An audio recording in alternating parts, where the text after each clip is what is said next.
And we are officially live. Yeah.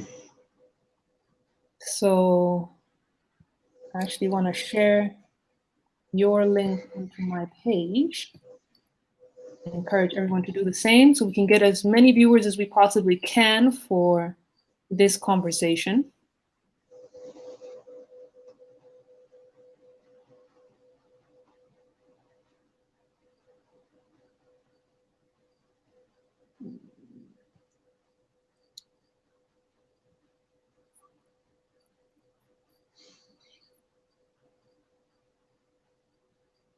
Femi, how are things in Nigeria now with the End SARS movement and Yeah, it's now the panels of inquiry has been set up, so investigations are ongoing with regards to everything that happened. So I mean, we're just waiting to see what's next. Different things have been going on, different revelations. So we're all just sitting out and waiting that hopefully justice will be served, and we get back to living the kind of life that we want to live out here, you know, without being scared of police and all that stuff. yeah. You guys are very brave though, and you're definitely in our thoughts and prayers. Yeah. Yeah, I mean, but it seems like, the problems are not just resident in Nigeria, because different other African countries have different things that people are protesting or clamoring for, which begs to be looked at. I mean, as a continent, I think it's about time things change.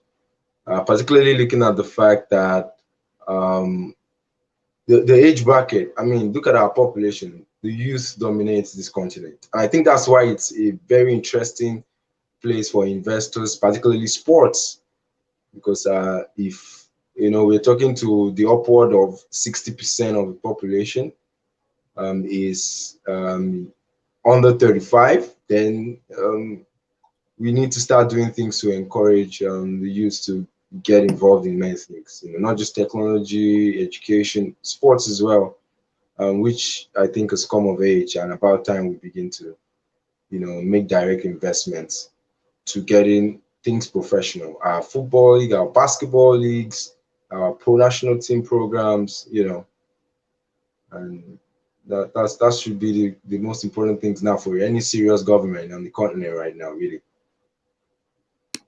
True. Okay.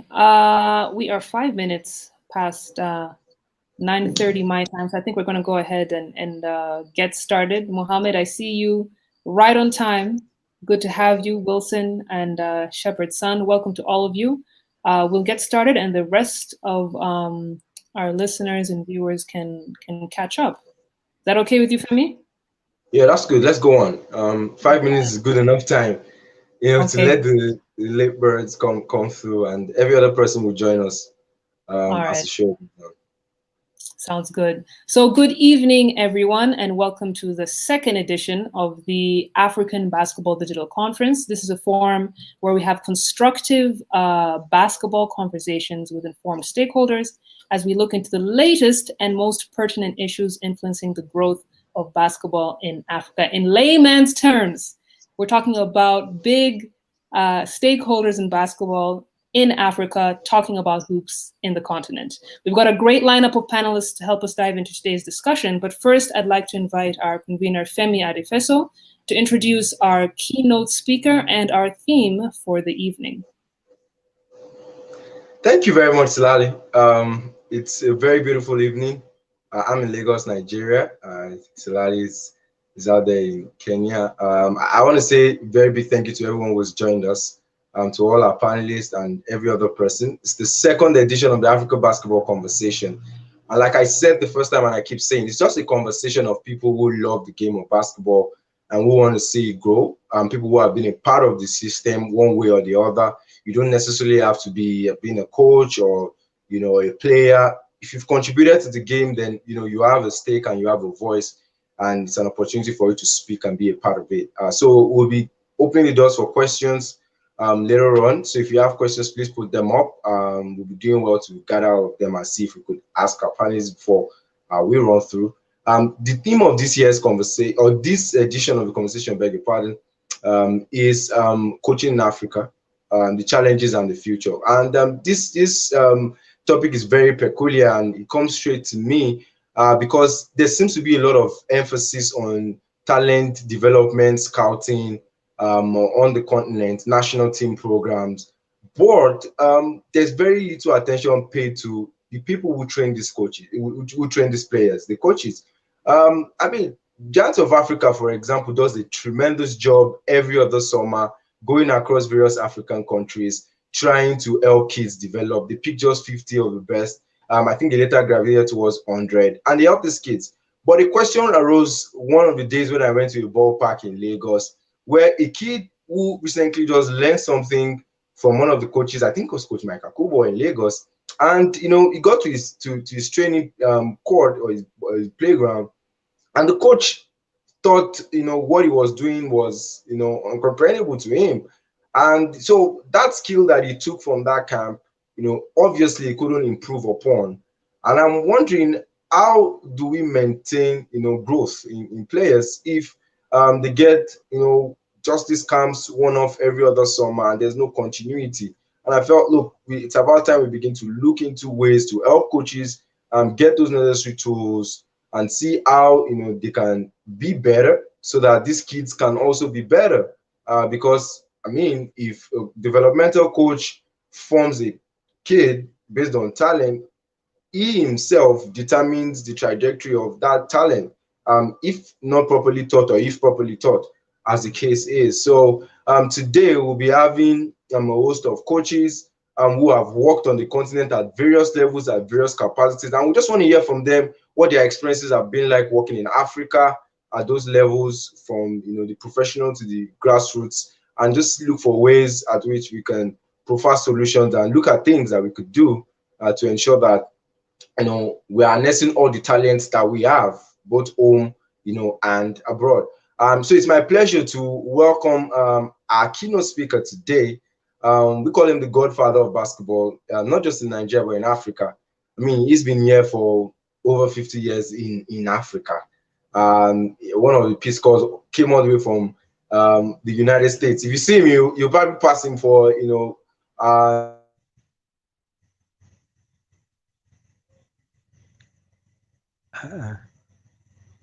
went off, fool. He went off. When I say never went back, not like he never went on, but I mean, he's resided here since 1969, where he came through. And it's just been amazing the amount of work and effort he has put into developmental basketball, because he's been on the Ahmadu Bello University program for many years, became coach emeritus, and he's still there, right there in Zaria, and he's doing amazing stuff. The likes of Masai Ujiri learned the game under him. Even Coach Mike Akubo, one of our panelists today, also learned the game under him. So you can imagine just how old he is.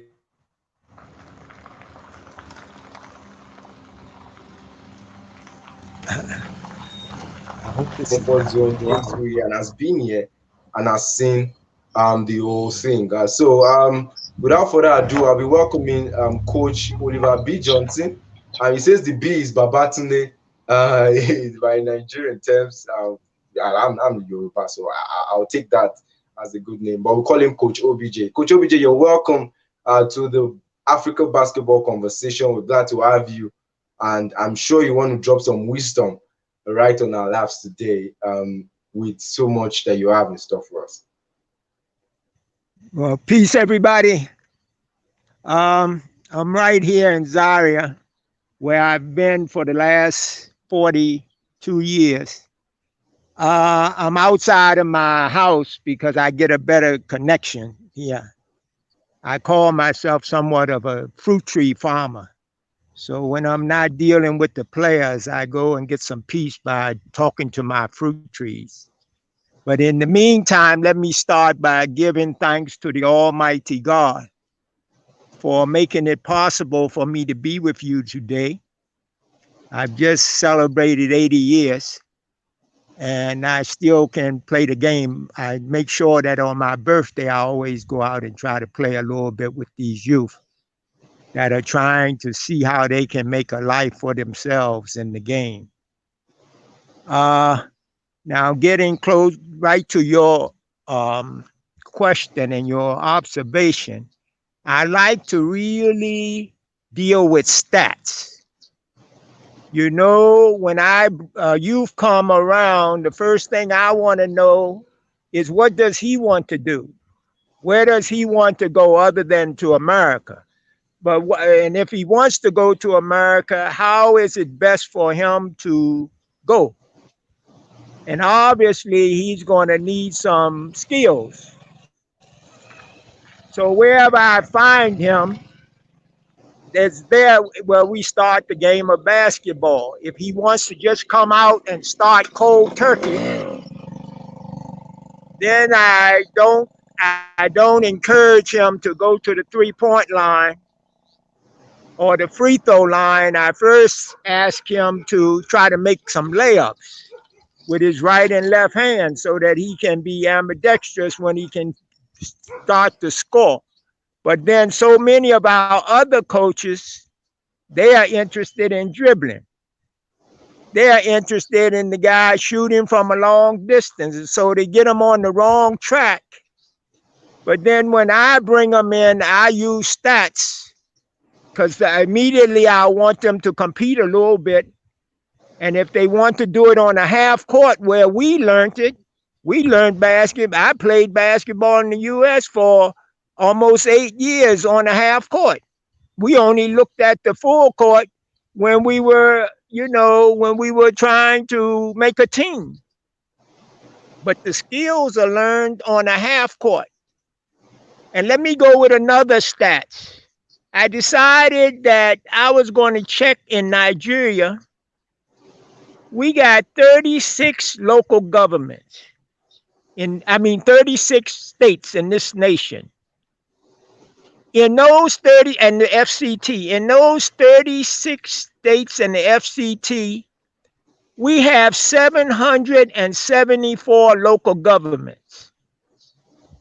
Now, I was able to get my people in Basketball for Peace coordinators to send me information on 18 states. Others also I contacted where we didn't have the Basketball for Peace present. And those 18 states that I got the information back on consists of 405 local governments, areas, or councils.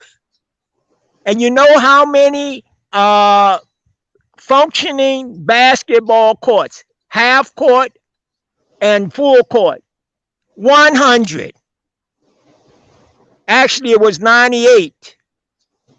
Now, we say we want to do, now Basketball for Peace, which is our organization, our NGO, which is a subsidiary to Giants of Africa, to all the other ones that are coming in at the national. We are at what we believe is grassroots. Now, if the governors or the politicians who come from the states and from the local governments are interested in helping their own areas, or some of the guys who have made it want to do something in their own areas, they got a full package here. What does it cost? We will go into an area, set up a peace zone. What we call a peace zone is a half court with a upright, and if there's no hard surface, old piece of old road, then with 15 bags of cement and our mold, we can put in a 20 by 20 surface, hard surface made out of cement, which will be portable, and then a portable upright, which will cost less than 200 grand. So, and then the government and everybody else is talking about, we need jobs. And every time they say they need jobs, they go to agriculture. Now, if we got 100 basketball courts in 18 states with 405 local governments. And we got all kind of politicians who will come and talk to Masai, talk to Hakeem, talk to all these guys abroad and say they want to do something for basketball.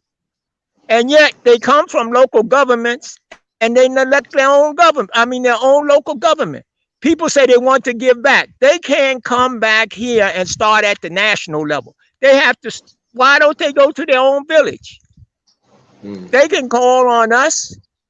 You see, I call myself a beginning coach. I'm not a real national coach. I was able to stick because I see the job of what I do is encouraging youth who want to better their skills, who want to use this game for their progress. So I have to get the information, and I have to get the information with stats. The same way when I'm coaching a team, I coach with stats. You get a player who goes on the court and all he can remember in his mind is get the ball and shoot it, or dribble halfway, or keep the ball in the back court. And you ask him, why didn't you pass the ball to your teammate who's in front of you? He said he didn't see him. So we got to deal with people at their level. If we say we're going to do, but anyway, I hope, is that okay? Or we should get to another level? Should I continue? Because grassroots, to me, is not at the state level and it's not at the national level. To me, we got local governments, 774 local governments with over 200 million people. Now, if we can get the chairman of local government and maybe one of his people who have gone abroad to come back and just build them a half court. And if we say we put 20 people on each court, even with the 100, we just say there's 20 people, that's 2,000 youth. And if we get 774 half courts with 20 youth attached, trying to go somewhere, and even the secondary schools that will also probably come out with some youth, I believe overnight we can put more people to work, or at least give them an opportunity. And then then agriculture. And also we can give what we do in Basketball for Peace. We give the players a stipend on the weekends when they have because we can run a 16 round robin competition, 3-a-side, with the the Basketball for Peace rules in 4 hours. And if you win, we give you maybe 200 naira for your, and if you lose, 100 naira. So that means everybody goes away. If everybody plays 5 matches with 500 naira.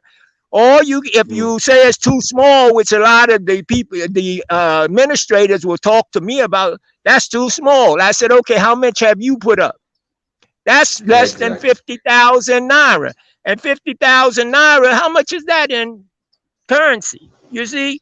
So we need to, if we say we want to do grassroots, I don't know whether we are talking about real grassroots or just some grassroots that we are making up in our mind.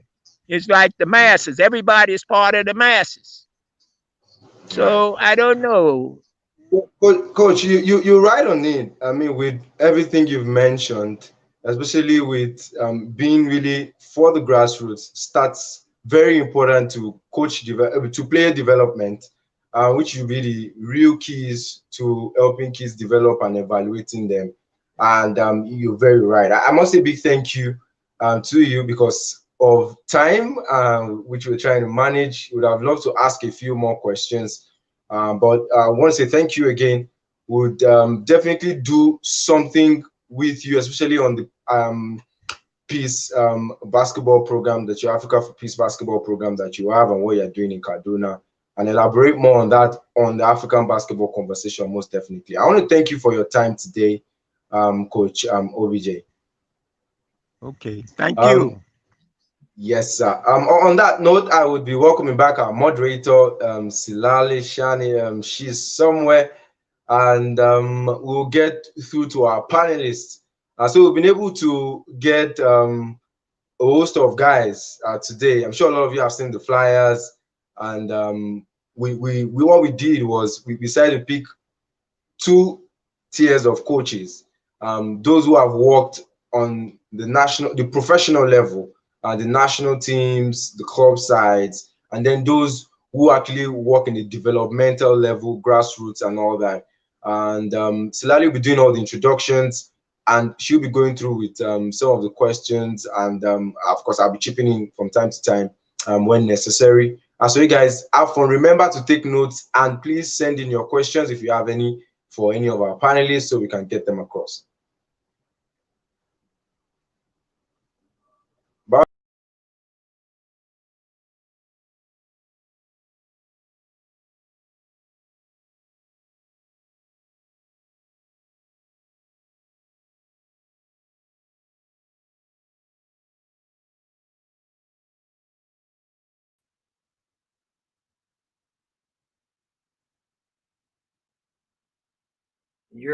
Your volume is off.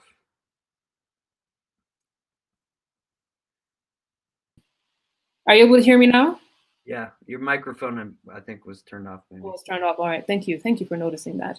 I was just saying we're going to dive into our discussions now. As we mentioned before, the theme is coaching in Africa, but we're going to be dealing with various subtopics. And I'm going to get a few coaches in to discuss the first topic, which will be talent assessment.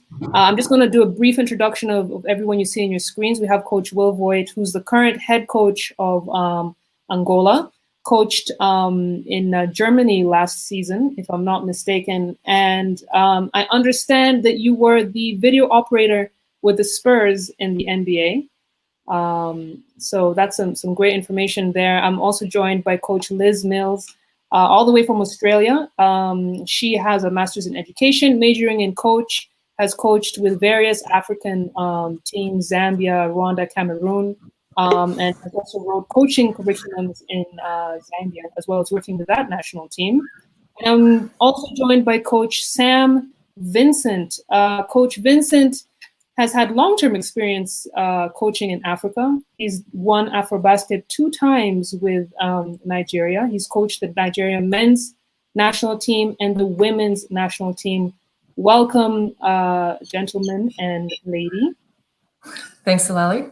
It's good to have you guys here. So I want us to just get right into our topic of discussion today. I want to really get a general overview of talent and development in Africa.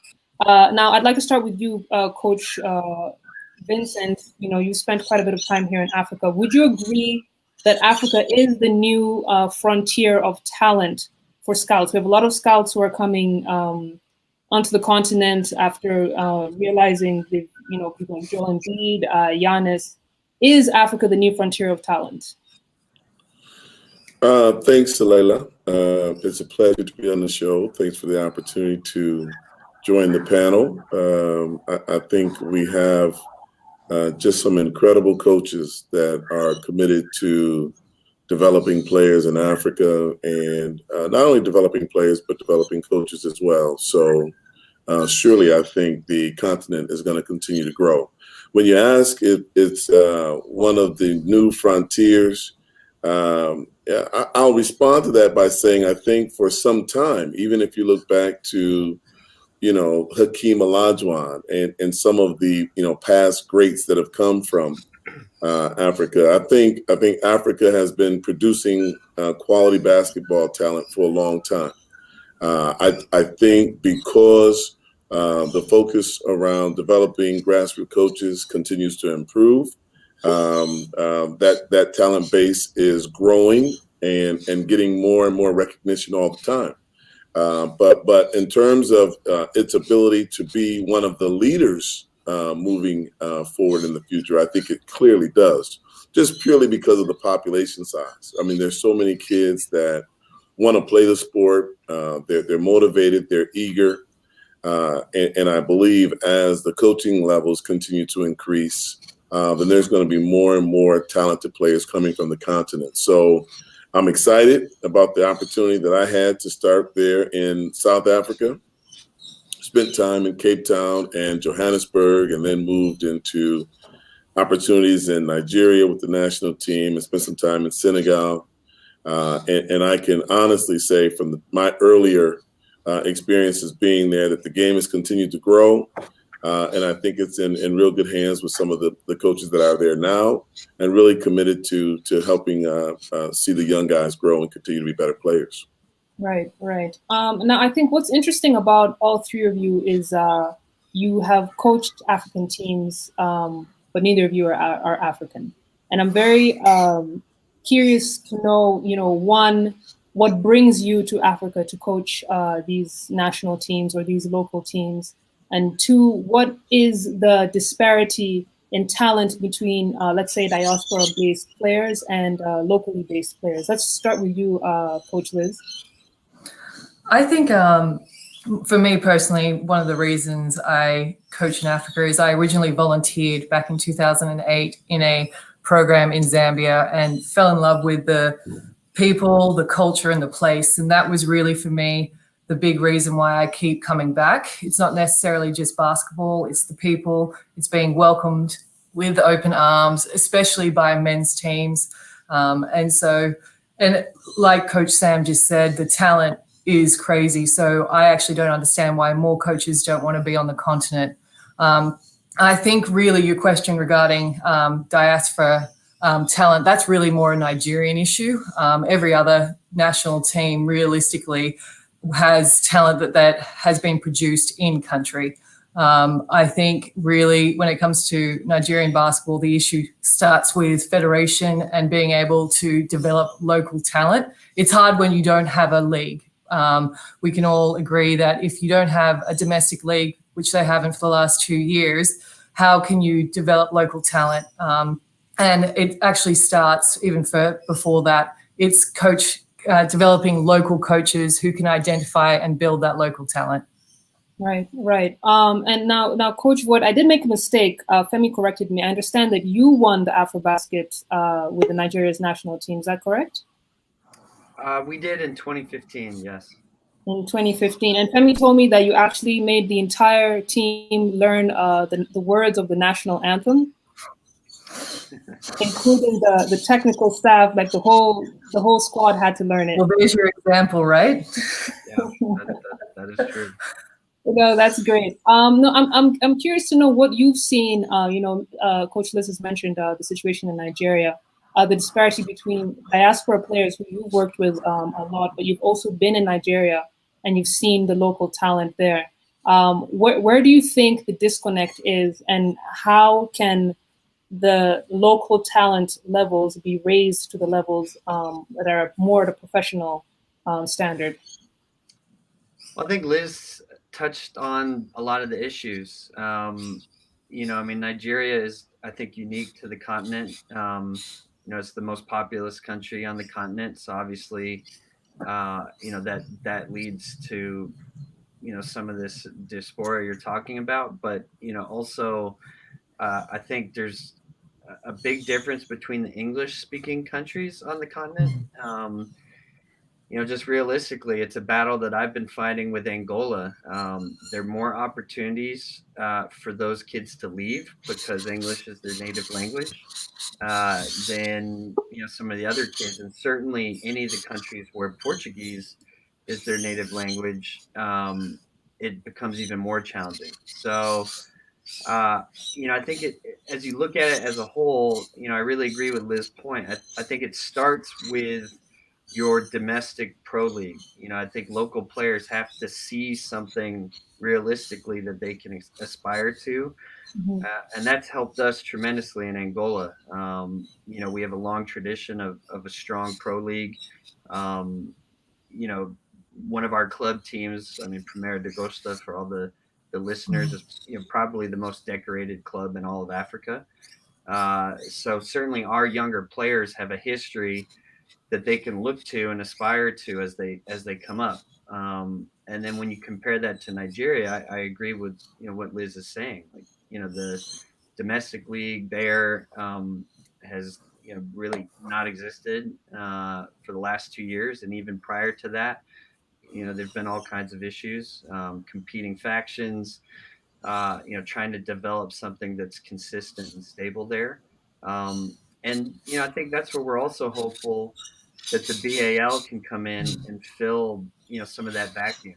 The NBA's involvement in anything, I think, is always a positive.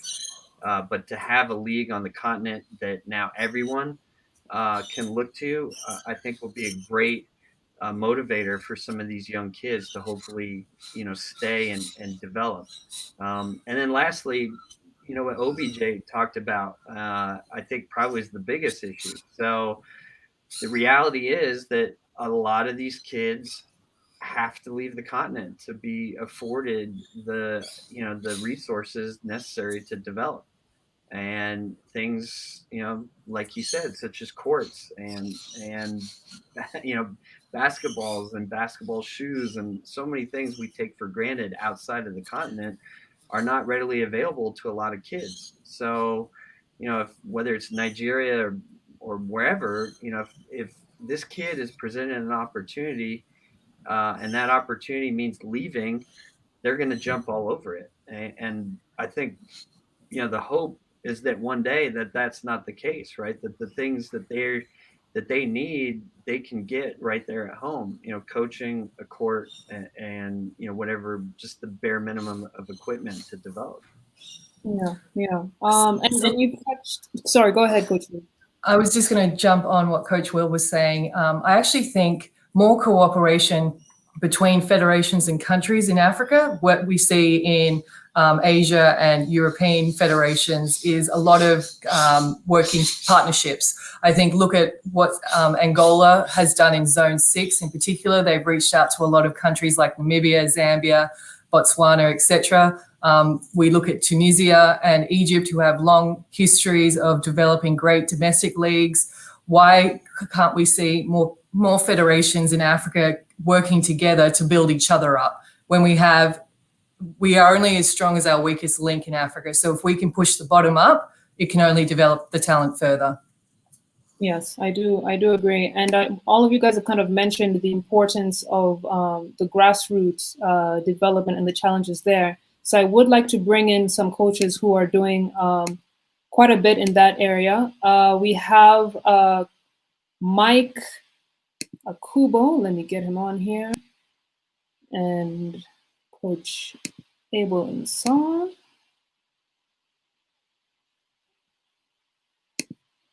All right. Coach Abel, I'd ask you to unmute your mic. I think it's still muted. Same with you. All right, Coach Mike, you're good.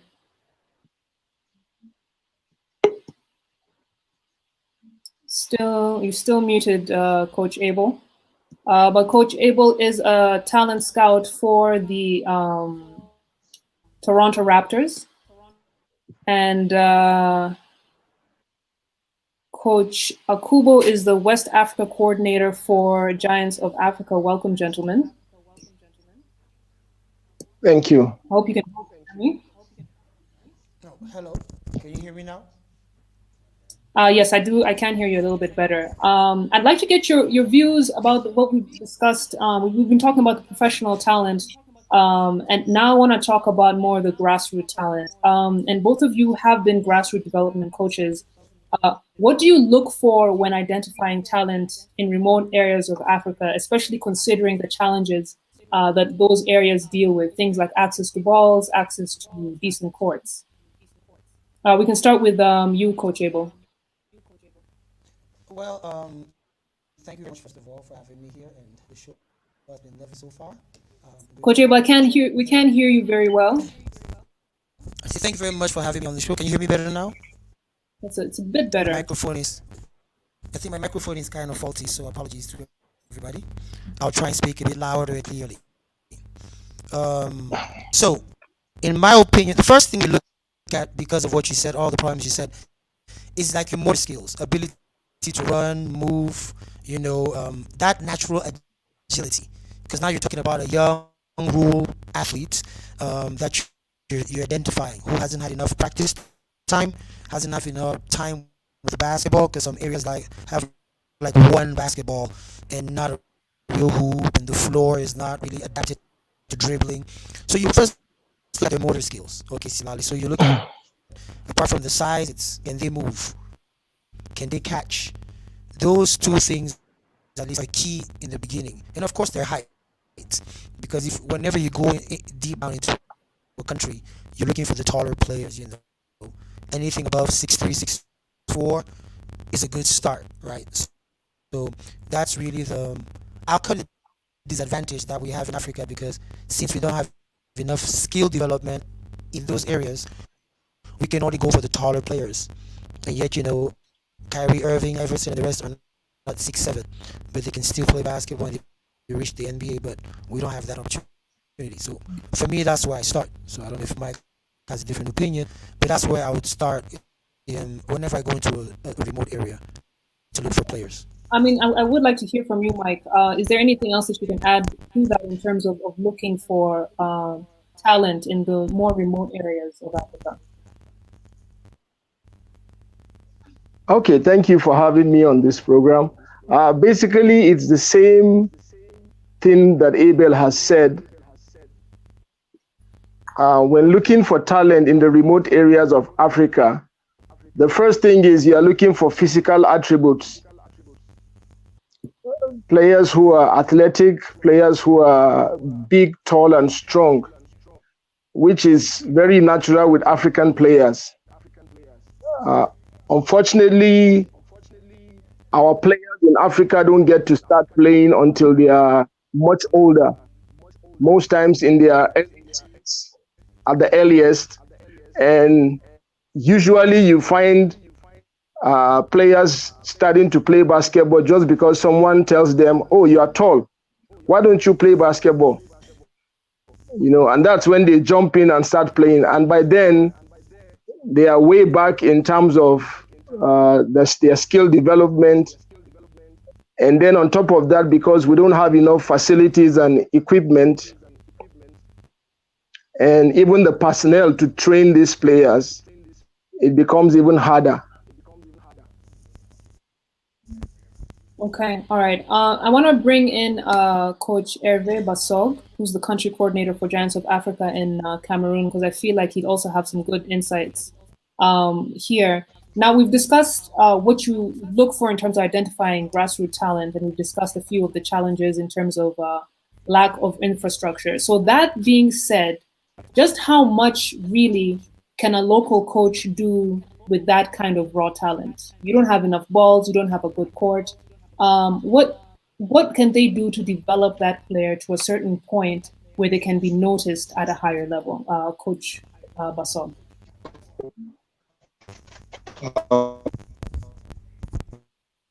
Oh, we've lost him. Coach Mike, maybe you can handle that question. The Cameroonians are killing me. Mike, Abel, your mic is struggling. The internet is bad for Bassog. Okay. Hello. Okay. Basically, Hello. There's really nothing you can do other than just cope with the situation as best as you can. Oh, okay. Bassog is back. Yes, I can see Bassog is back. Just go ahead and finish that train of thought, Coach. Yes, I'm saying just go ahead and finish that train of thought, Coach Mike, and then we'll let Coach Bassog answer as well.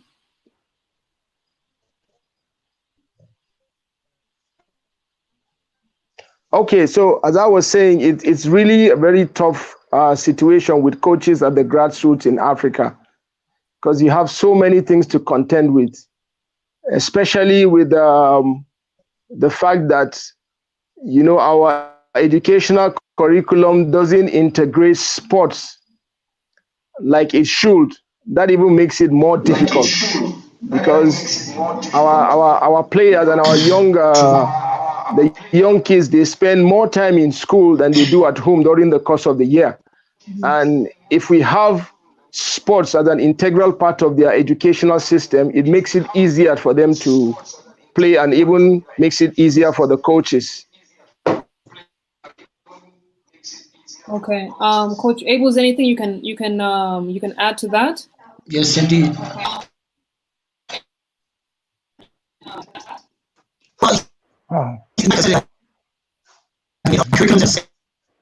Hello? Oh dear. The connection is really bad. Coach Abel and Coach Mike.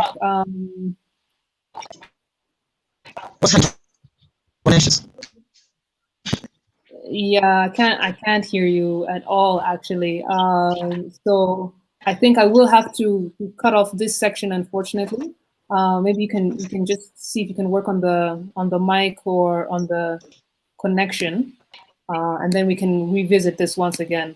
I'd like to move on to the next item in our agenda, which is working with diaspora talent, specifically in the areas of national teams development. Now I'm joined by Coach Aziz. Hi, Coach Aziz, how are you doing? I am good, Salaila. Thank you for having me here. It's a great pleasure to share with you knowledge and learn from others as well. Thank you very much for joining us. Coach Aziz is the former head coach of the men's national team, and he is currently the president of Morocco's Coaching Association, if I'm not mistaken. Welcome very much, Coach. And I want to bring back Coach Vincent and Coach Voigt. I see Coach Vincent has left, so we'll just do the two of us. So we're talking about talent development, and I'm directing a lot of the questions in terms of dealing with the diaspora. Diaspora means foreign-based players to you coaches, because you have a lot of experience in that regard. But I'd also like to talk about the national teams in Northern Africa, Coach Aziz, especially in the junior tournaments. I'm talking about the under 18 and below. In the continental championships, we see Northern African teams are always excelling. Egypt, Morocco, Algeria. I'm talking in the men and in the women's side. And I'm curious to know, are there intentional things that Northern African teams do, especially in the areas of coaching, that help with this development? Because it's clear that the youth are learning the fundamentals, the right fundamentals, at young ages. So I think you're definitely doing something right, and we'd like to explore that further. Thank you so much. I want just to emphasize one point, that I was with national team as assistant coach in 2015, the time that our coach Will won the African Championship. Then I was before head coach of national team under 16. I worked with many teams in Morocco and outside Tunisia. I have good experience in Lithuania and France. Then the big question in the North Africa, that little countries are taking care of the youth programs. That means if we travel to Tunisia, exist programs in Egypt also, but in other countries like Morocco and Algeria, this is less interest in these categories, and all the focus is in the first teams. And also, I can say that for the first team, it's only regarding the schedule of competition, not yearly programs. Then for us in the association, we try to correct a little bit the situation by putting programs for youth coaches that they can be more performant, and this can help national team to be in the same level as other national team, namely Mali, Nigeria, Cameroon, Egypt, and Tunisia. This is a very, very good point. And also, I need to emphasize one point, that in the national teams programs, we are not working regarding scientific insights. That means just we are taking the good players, some good players in some teams and putting them together, and we try to put a stage for them to be present in competition. That's mean in from other point we are not putting inside the detection programs. We are not working inside training programs and how outside people are working. For example, I got a small experience in Lithuania as I am currently preparing my PhD thesis. The whole focus is on the youth programs. That means people are giving more interest in the youth program, because they believe deeply that senior teams are dependent of those programs, not the opposite.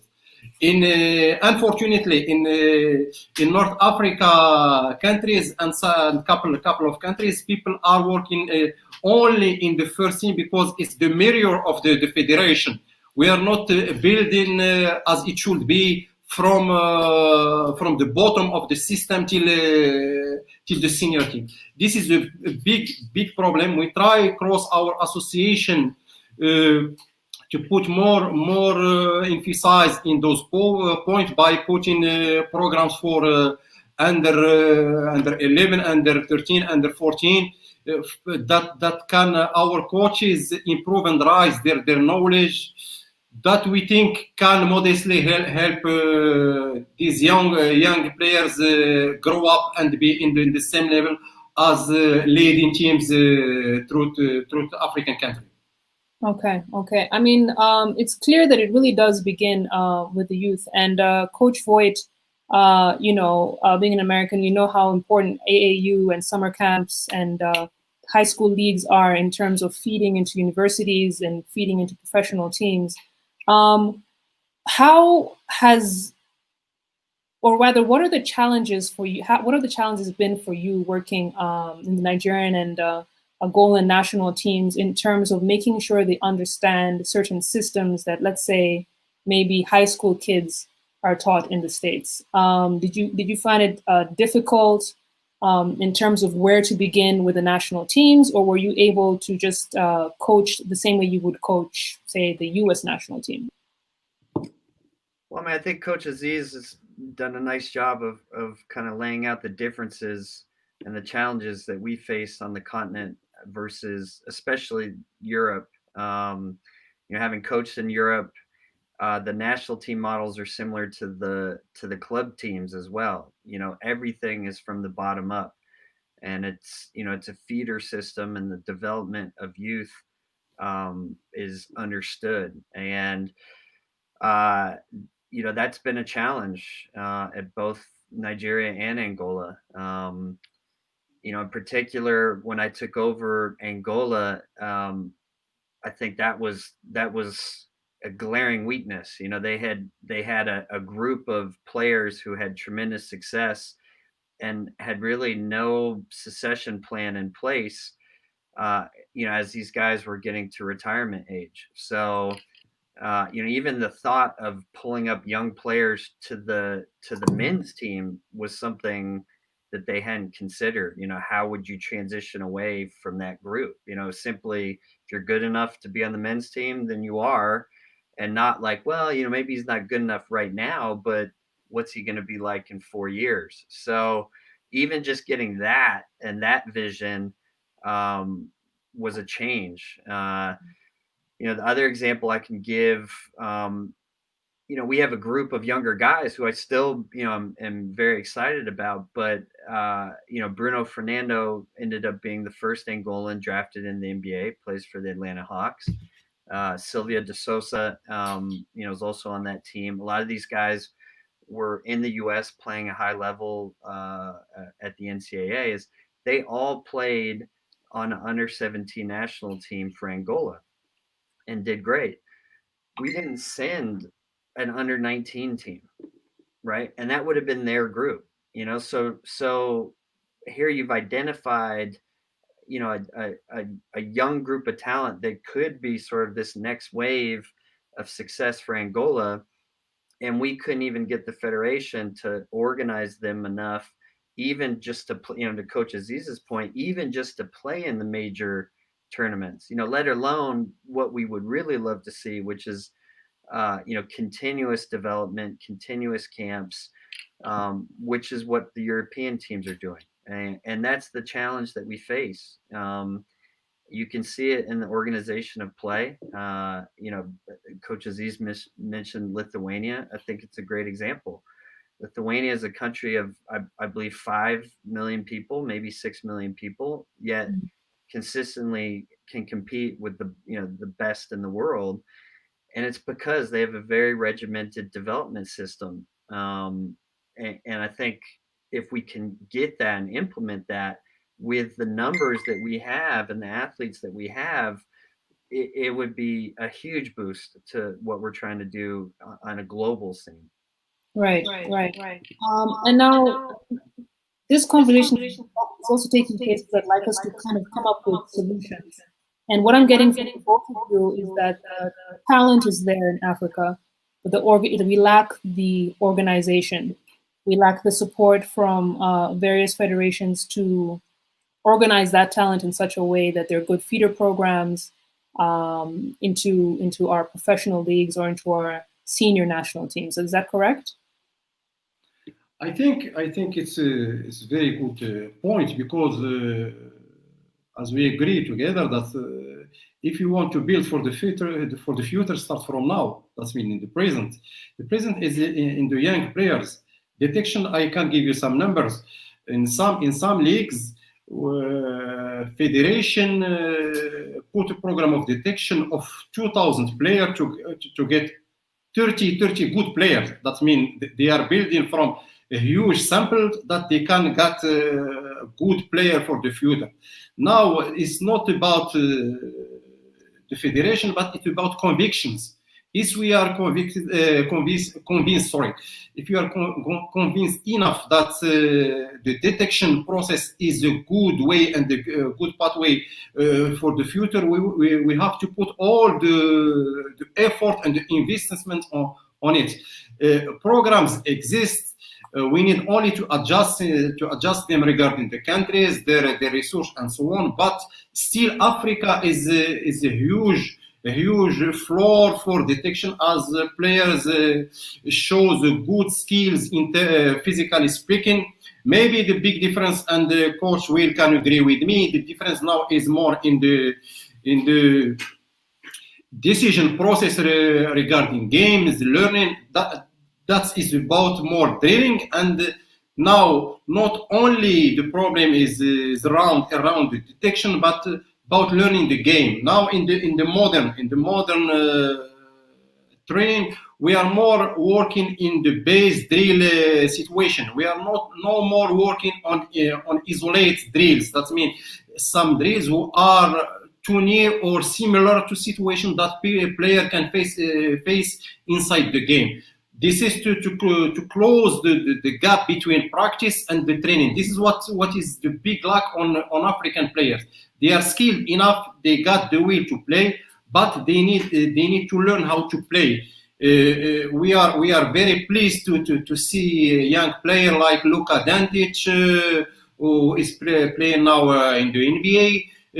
Other young player like Lithuanian girl around 16 who is playing now in Villeurbanne, Asvel in French league. They are young players with the good physical skills, but now they are involved in other process. That means the high level.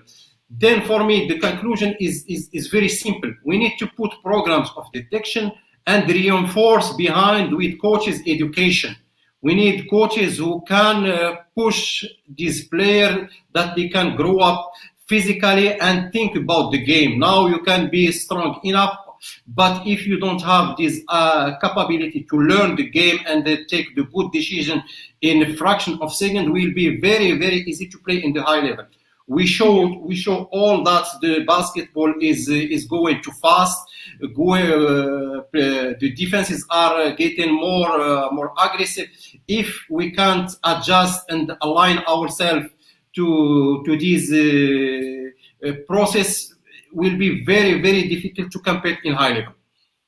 Okay.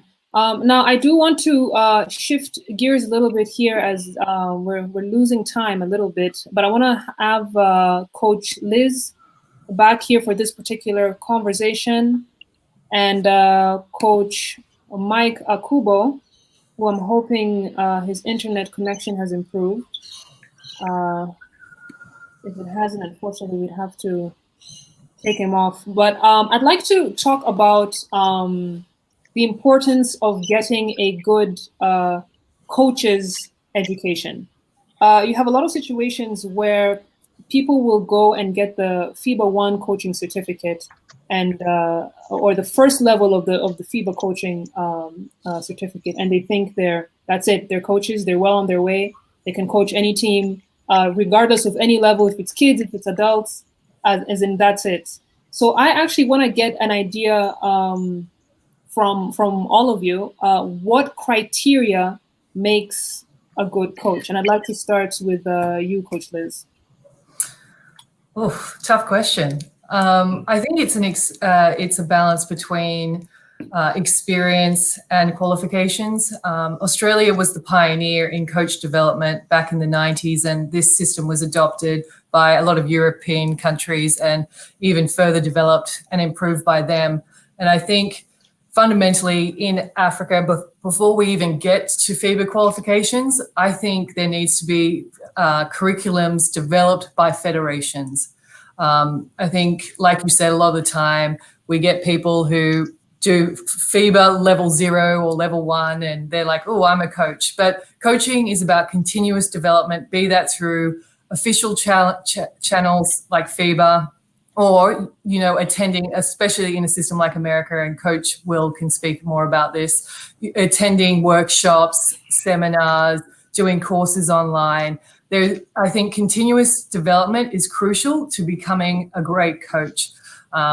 Unfortunately, there's not a lot of opportunities for coaches in Africa to continuously be able to do that, but it should be in the federation's mandates, and it's their responsibility to work and to find solutions in developing coaching talent. Right. But I mean, I want us to go a little bit deeper, even beyond just the education standpoint. I think passion is huge when it comes to coaching. Coach Voigt, you were watching, or you were the video operator in the NBA with the Spurs. You understand the importance of watching tape. And fortunately, here in Africa, not a lot of games are filmed. It's improving now, but I think as a coach, top of the list of things you have to do is being able to analyze a game, watch tape, analyze a game, understand your opponent's strengths, understand your weaknesses, being able to break down plays. And I can't confidently say that many coaches in Africa can do that. So I want to get an idea from you, Coach Voigt, just how important is it to have those intangible qualities, whether it's an actual passion for the game or an ability to have a critical eye of plays and being able to understand what is happening on the floor, being able to make those quick calls and substitutions, knowing who you put in and at what moments. Well, I mean, I think, obviously being passionate about it, being passionate about helping others, trying to be about something bigger than yourself are all very key components to coaching. I mean, my experience is in a lot of ways, there's probably more of that passion and dedication on the continent than anywhere else in the world. I mean, everybody wants to help and wants to see these kids succeed and have true altruistic meanings behind it. I think the challenge is the experience and the exposure. You talk about, my own history and, the ability to study film. When I first came, my first experience with basketball on the continent was 2003. And even if you had a coach that wanted to break down film and do all these things, how were they going to do it? I mean, access to games was extremely difficult. certainly any sort of way of breaking down the film would have been difficult. Internet speed, internet connection, broadcast of the games, like all these things that we sort of take for granted when we say that, are not, especially back then, were not readily available. It's improving, but it's still not at the level of so many other places in the world. So, I think the grassroots efforts to build that knowledge base are great, and we need more of it. What GOA does, Basketball Without Borders does within each country. Anytime I'm in Angola, I always conduct coaches clinics. So I think we have to. I think we recognize the need for that expertise and that you're talking about, but I think we also have to be realistic about the challenges that we face within the continent about giving those young coaches that expertise versus other places in the world. Right. Coach Aziz, is there anything you'd like to add on that? I consider you the coach's coach as a president of the coaching association in Morocco. What more can you add in terms of what criteria really makes a good coach? Thank you for this award. As president of association, as I am always a coach like others, doesn't mean they didn't give me a value, but give me a lot of work to do, that we can rise the level of other coaches. For this point of the education, I think it's the base of all the program. If we don't have educated coaches, we can't go further. You can bring all the players, you can put all the money in the programs, but if you didn't have a disponibility, good coaches, you can't go further. And I agree totally with Coach Will. If you want to be better, you need to see how better are working. Now, the two good examples are the NBA and the European League, namely the Euro League and the Spanish and other leagues.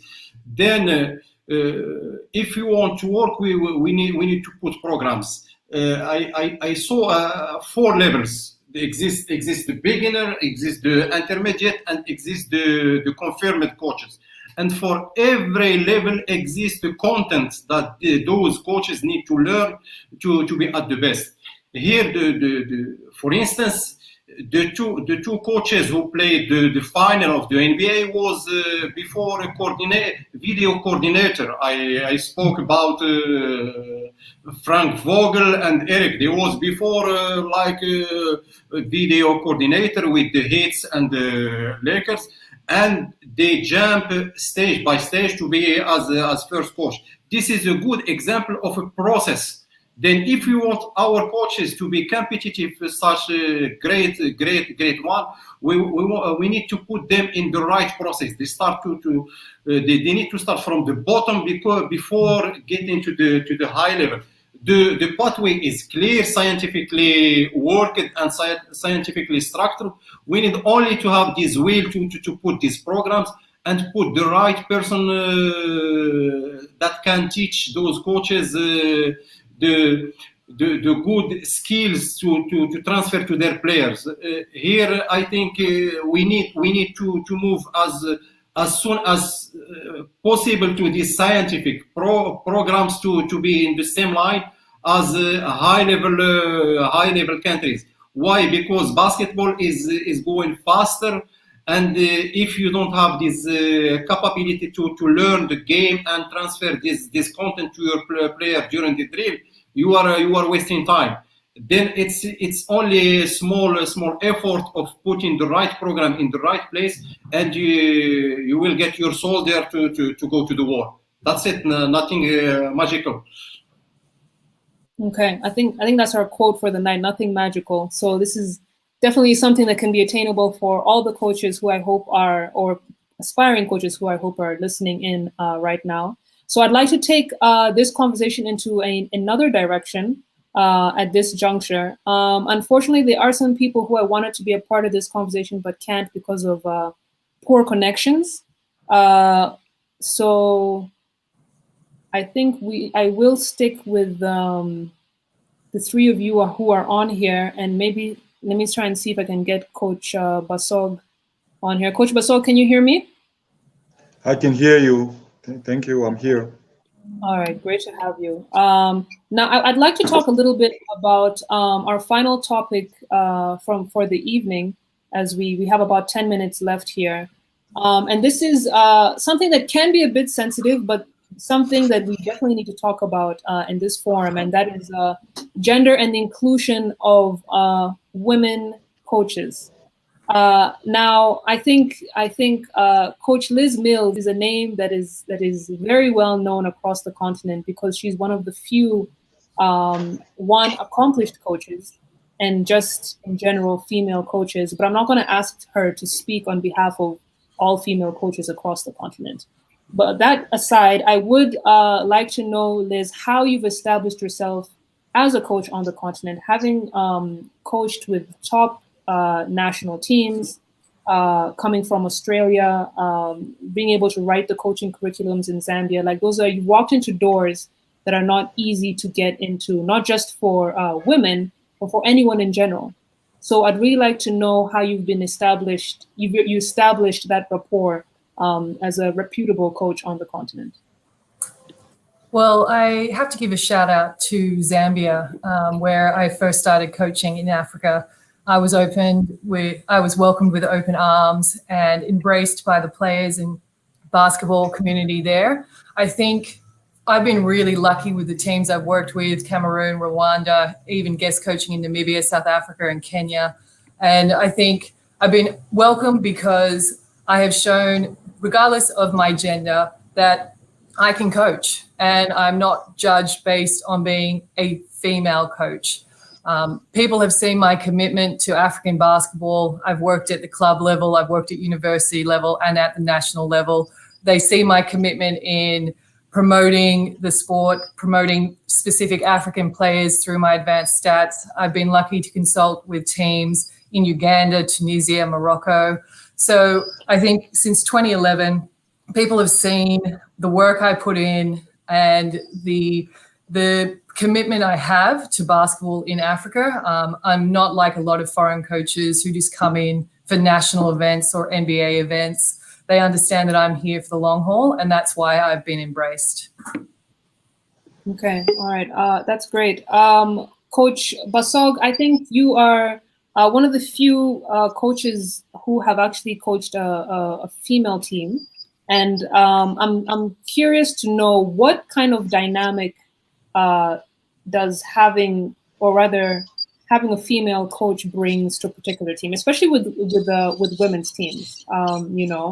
When you have your whole technical team, you've dealt with women's teams quite a bit.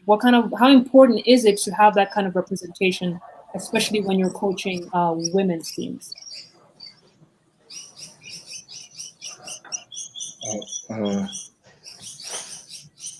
I couldn't get the question quite well because of I couldn't get your question quite well because of network issues. It's okay. I can repeat it for you. Okay, please do. Go ahead. Okay. I was saying that you have a good level of experience in terms of coaching female teams, women's teams rather. And I wanted to know, how important is it to have a women's coach? What kind of dynamic does that bring? Is it necessary, or is it okay to just have male coaches coaching women's teams all the time? I know. I mean, from the way the opportunity that I had, of coaching ladies just came naturally. There was a vacancy, and I had the passion for the game, and I didn't really look at players as ladies. I mean, ladies or female or male. I just embraced the game, and with the same passion, and that's what I try to see in the eyes of the other players. So it was quite common that I would have some boys and some girls doing the same practice, and when it was time for competition, I was just the coach that that day. And the personal experience that I got from it was that ladies are not blessed with the athleticism. So in terms of implementing an instruction, they would actually do what, you design a play. Those ladies will go out there and do it. Nobody will try to take off from the free throw line. So it was quite encouraging. And I also became very keen interested in the development of girls basketball, because I realized that girls don't have the opportunity to play, especially in Africa, So an outlet to play, just like running and hugging each other, was great when it came to basketball. So I found that those are my daughters, my sisters, my nieces, who would have this opportunity, and I embraced it, and I let them know that this is a way of expressing yourselves, your happiness, your artistic, and all type of skill that you have. So I still, until today, I still coach daily girls and boys together. Since I'm having them from age 9 to about 18. So I always have at least 2 or 3 girls a day. I'm an individual skills coach. I have at least 3 to 4 girls per day. Yeah. Okay. I mean, it's not an African unique problem. I don't worry, I'll get to you, Coach Liz. It's a worldwide problem, but we are seeing more representation in countries like in America, for instance. Coach Voigt, what do you think needs to happen in Africa for there to be more women coaches? I mean, I think it's the same challenges that we talked about earlier. The development of any coach on the continent requires an investment in growing their knowledge of the game. I don't think I'm qualified to talk about the challenges that once qualified they might face. I think Liz could speak much better on that than I could. But for me, just from how do we develop qualified coaches, that everything we talked about then applies to not just men.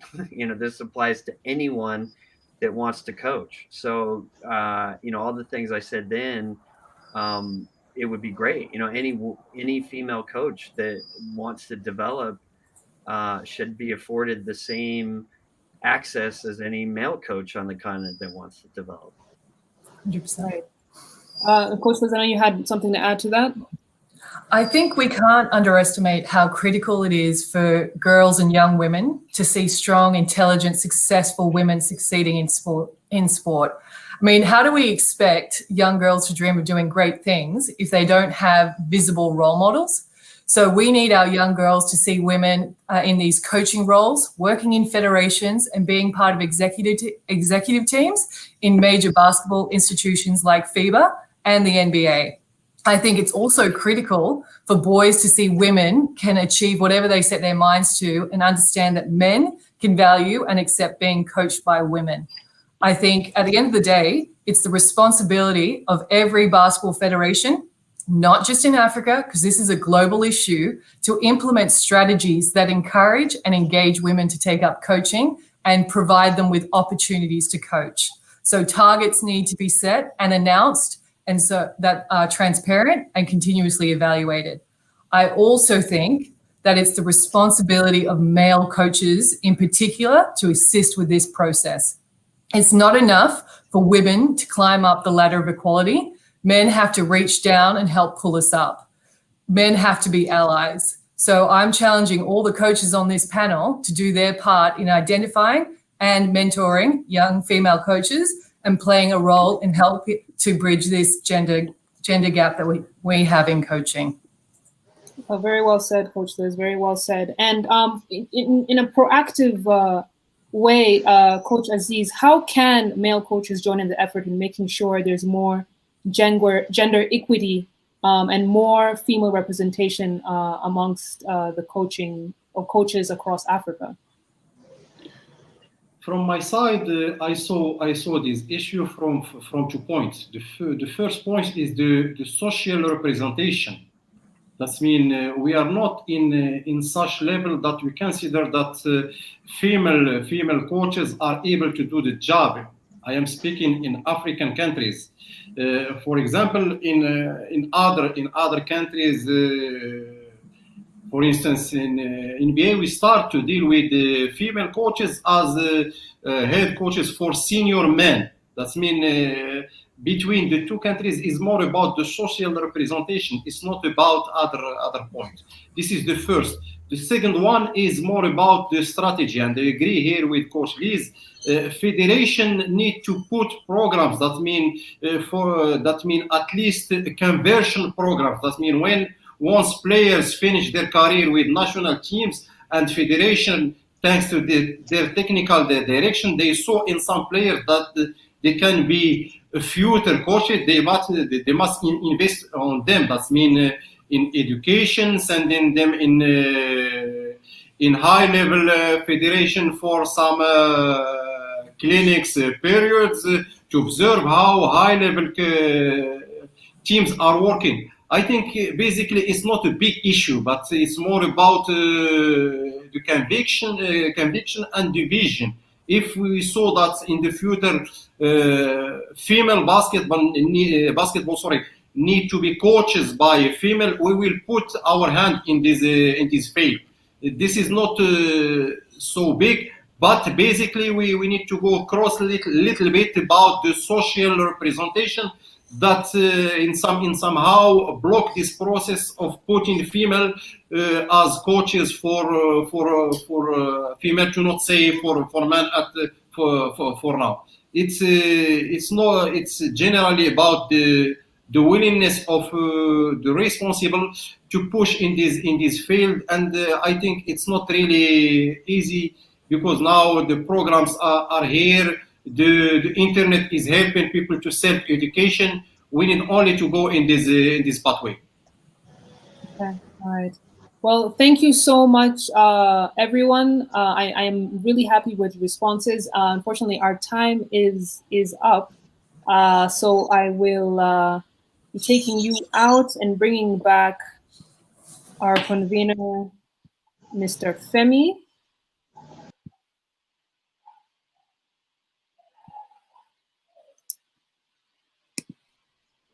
Femi, it's been a great discussion. You know, it's so hard to touch on all topics related to coaching in Africa, but I think some great insights were presented here by the panelists. I was very happy with the responses. I'm happy that the general attitude was positive and solution-oriented.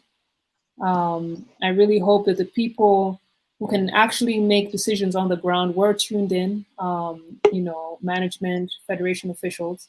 And I was also really happy about the conversation around making sure there's more gender equity in terms of coaching. I think the responsibility is on both sides.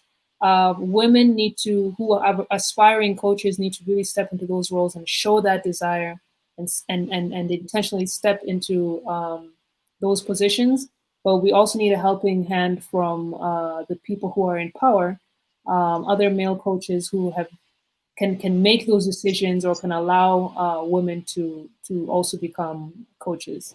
So very enlightening discussion. There's some great questions in the comment, and I know we can't get to them right now, but I would like to ask all the coaches who were on this panel to just go through the comments and just answer some of the questions that have been put on there. I think it would really help the people who were tuned in today. So back to you, Femi. I mean, thank you so much, Lali, for the great job done, and all our panelists. Yeah, we had some glitches with the internet. We couldn't hear some of our people speak what they wanted to say. I mean, these things happen. I mean, our dream and our goal is to one day be able to make these conversations real life, where, I mean, people can come out and then we can have extended time. Because, I mean, with the internet too, you have limited time you can be online, particularly here in Africa, with our challenges with the internet and all that. So I just want to say thank you to everyone who tuned in. I've been following some of the questions as well, a lot of them, a lot of interesting questions as well. Please, our coaches could do us lots to respond to them. We are live on Facebook, and I think most of those questions are on the Facebook platform. So even if we are off this, I mean, we could go on the Facebook page of Ball Africa, Balls Activities and Leadership in Africa, and then we can respond to some of those questions so that we could equip everyone. I want to do a vote of thanks to keynote speaker, Coach OBJ. He's doing tremendous job out there, and one of these days we'll really get to his base, his village, and have some extra time with him so that we can learn as much as we can, especially with his passion and his doggedness for that level of the game. And then Coach Will, Coach Sam, he told us already he had to leave. Coach Will Voigt. By the way, I think you missed that point. Coach Will actually won Nigeria our only men's Afrobasket title, and it's a feat that is very enviable. We celebrate it here in Nigeria as much as possible. So this is a Nigerian basketball legend. So if you haven't added that to your CV, Coach Will, please do. Nigerian basketball legend. For free, don't worry, you don't have to be Nigerian. You can sing the national anthem already. That's good enough to accept your rights as a citizen of the country. I want to say thank you, Coach Basson, Coach Mike Akubo, Coach Abel, Coach Aziz, all the way from Morocco as well, for joining us all through. This is just the beginning. We hope we can do more of this and just get the conversation going. That's the first starting point. That's the first place to get the change that we need. If we don't talk about it, then we can't do anything about it. So it's a reminder to those in the seat of power that a lot of people are concerned about these things and they want change. We want more women to be involved. We want grassroots coaches to get more assistance, more equipped, more training. Even the national teams also need a little bit more organization as well.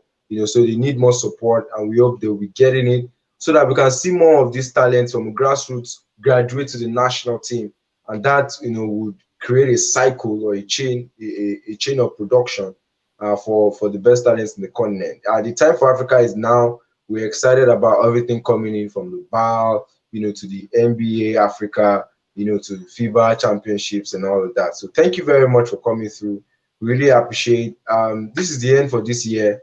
So 2021, we'll be lining up a few more meets, and hopefully we could do, COVID-19 has restricted traveling and creating physical meets, but we look forward to having that time where the African basketball conversation will be really where we all can see ourselves and have extended time and have people reach out, maybe breakout sessions, where we could do some speed mentoring and information sharing with some of these big coaches who have made their time available to us today.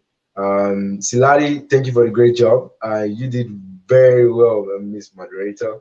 I really appreciate all the work and all the effort you put into this. So thank you all. See you guys next time.